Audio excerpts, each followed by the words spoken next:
छु मैले। तपाईँ नेपालको करोडपति नेतामा पर्नुभयो त्यसो भए त? कुन ठुलो कुरो करोड भनेको त? सामान्य हो त्यसो भए? जग्गै अब तपाईँको 1 रोपनी जग्गा छ भने कति भयो त? चाँदिका पूर्वी भयो भने कति भयो त? तपाईँको संसदमै कति आउँछ त? जोड्नुहोस् त तपाईँ। मेरो त पैसा मैले कहिले पनि घरमा खर्च गर्ने पैसा दिएकै छैन। त्यो मेरो पैसा त मैसँग रहिरहन्छ। तर कतिले चाहिँ राजनीति गरेरै यत्रो बनाउन सक्छ र यत्रो जोड्न सक्छ र भन्छन् कि? किन सक्दैन?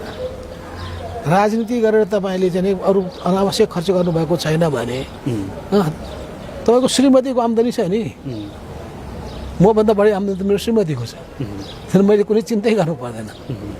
नेताहरूले चाहिँ प्रायः आफ्नो सम्पत्ति किन श्रीमतीको नाममा राख्छन् अथवा देखाउँछन्, सो गर्छन्? श्रीमतीको नाममा मैले कुनै पनि पैसा राखेको छैन। जस्तो कतिपय नेताहरूको चाहिँ सम्पत्ति विवरणहरू सार्वजनिक गर्दाखेरि यो मेरै नाममा छ यो, किन बुवाले मलाई दिनुभएको हो, छोराहरूलाई दिनु पर्यो नि। श्रीमतीले त आफूले किनेको आफू श्रीमतीको नाममा हो। हजुरको जीवनशैली हेर्दाखेरि चाहिँ सुखशैली जस्तै देखिन्छ। जस्तो अब आम सर्वसाधारणको जीवनस्थिति माथि उठ्न सकेन भन्छन् कि नेता र जनतालाई कम्पेयर गर्दाखेरि? मेरो त साधारण छ। जनताको जीवनस्थितिलाई माथि उकास्न के गर्नु पर्ला त? जस्तो उनीहरू दुःखै गरेर भए पनि जहाँको त्यहीँ छन्, एक छाकमै आफ्नो जीविकोपार्जन गर्न बाध्य छन्। बिहान कमाए बेलुका खानुपर्ने स्थिति छ, एउटा बस्ने वासस्थान छैन। गरिबी पहिचान पत्र, त्यो पहिचान पत्र दिएर गरिबहरूको निम्ति स्पेसल हामीले योजना मैले अगाडि चाल्न खोजेको थिएँ। मैले घर नभएका मान्छेलाई जनता आवास कार्यक्रम सुरु गरेको थिएँ। ती मान्छेहरूलाई सरकारले घर बनाइदिने भएर। हजुर। र मैले त्यो बेलामा युवाहरूको निम्ति छुट्टै भत्ताको व्यवस्था गरेका थिएँ।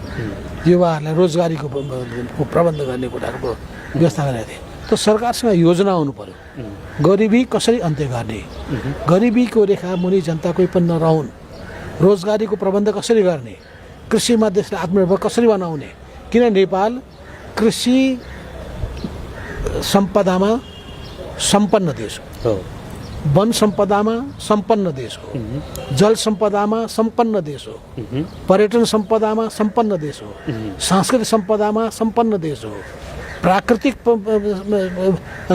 सम्पदामा सम्पन्न देश हो। यी 5-6वटा सम्पदामा सम्पन्न भएको यो देशमा यहाँ रोजगारीको कुनै अभाव हुँदैन। देश सम्पन्न हुन नसक्ने, धनी हुन सक्ने कुनै पनि अवस्थाको कारण छैन। तर समस्या के छ भने जुन शासन सत्तामा बसेका कतिपय नेताहरूमा त्यो गम्भीर सोचको अभाव छ। देश बनाउने सोचको अभाव छ। देश बनाउने र जनतालाई सेवा सुविधा सहज रूपले उपलब्ध गराउने कुराहरू गर्दैनन् र उनीहरू अनुचित कुरालाई प्रोत्साहन दिन्छन्।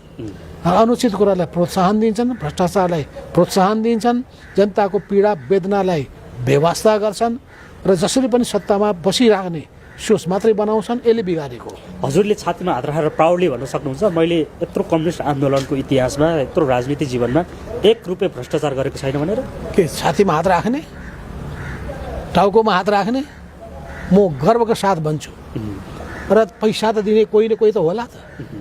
कि व्यापारी हुनु पर्यो, कि कर्मचारी हुनु पर्यो, कि विदेशी हुनु पर्यो, 3टा होइन? तर तपाईँको ललिता निवास नाम त मुसियो फेरि। अनि के हो त? 1 पैसा लिएको छु मैले कसैसँग? नाम त मुसियो होइन, जे पनि मुस्न सकिन्छ त। मैले लेखेको छु त्यहाँ सरकारी जग्गा र अन्य प्रकारको जग्गा कानुन सम्मत ढङ्गले छुट्याइ गर्नु। त्यो हुँदैन भने दोषी म? कानुन सम्मत ढङ्गले गर। तपाईँलाई यो जग्गामा भन्छ कि यो सरकारले गर्न पाउँछ भने भन्छ भने तपाईँ के गर्नुहुन्छ? तर त्यो छानबिन गुपचुप भयो भन्छ, तपाईँ सबैले पुगेन भन्छ। किन भएन? तल्लो तहका कर्मचारीदेखि लिएर अनि अब तल कसैले खान्छ भने अनि दोषी म? तर नेतृत्व त तपाईँको पाला। अनि मैले खानु पर्यो नि पहिले। नेतृत्व त मेरै पालामा त मान्छे बदमास हुँदैन, मेरै पालामा डकैती हुँदैन, मेरै पालामा मानव तस्करी हुँदैन। तस्करीलाई मैले संरक्षण गरेँ भने पो दोषी हुन्छ। मानव बेचबिखनमा लाग्नेलाई मैले छुट्टा संरक्षण गरेँ तब न दोषी हुन्छु। पतित मान्छेलाई मैले तब न दोषी हुन्छु। गरेको छु मैले त्यस्ताहरूलाई कसैलाई संरक्षण गरेको छु। गर्वका साथ भन्छु म, गर्वका साथ भन्छु म, 1 नयाँ पैसा कसैसँग घुस खाएको छैन। छ कोही दुनियाँमा कोही छ धरतीमा जन्मिएको जसले माधव नेपाललाई कुनै काम वापत यो काम गरिदिनुहोस् भने वापत घुस दिएको छु भनेर, माधवले घुस मागेको छ भनेर भन्ने कोही जन्मेको छ। त्यसो हुनाले म ठुलो स्वरले भन्ने गर्छु, तपाईँले निष्पक्ष छानबिन अझै पनि गरेर ललिता निवासको त्यो त्यो त भनेकै छु त मेरो फाइल चाहिँ के हो बसबक्सी आउँछ भने म तयार छु भन्न सक्नुहुन्छ नि? भनिसकेको छु, त्यही लेखेकै छ कागज, हेर्नुहोस् न तपाईँ। तर फाइलै अड्क्यो भन्छ। कहाँ हुन्थ्यो त्यो बयान, हेर्नुहोस् न भाइ, मेरै बयान छ नि, त्यही लेखेको छ। म त जहिले पनि भन्छु दोषीहरू नउम्किउन्, निर्दोषी नपरुन्। अब सिआइबीले पनि छानबिन गर्दाखेरि तपाईँहरूको बयान लिँदाखेरि तपाईँहरूको अनुकूलको बयान छ अरे भन्छन् कि? कस्तो अनुकूलको बयान छ? मेरो त निर्णय नै छ नि, सरकारी जग्गा वा निजी जग्गा कानुनसम्म ढङ्गले छुट्याउनु परेन। कुन सरकारी हो मलाई थाहा हुन्छ, कुन निजी हो मलाई थाहा हुन्छ। कागजले देखाउँछ त्यही न हो। गलत कागज आएको छ भने जसले गलत कागज ल्यायो त्यो नआउनु पर्यो। भनेपछि तपाईँलाई फसाउनलाई नाम जोडे, त्यसरी बुझौँ?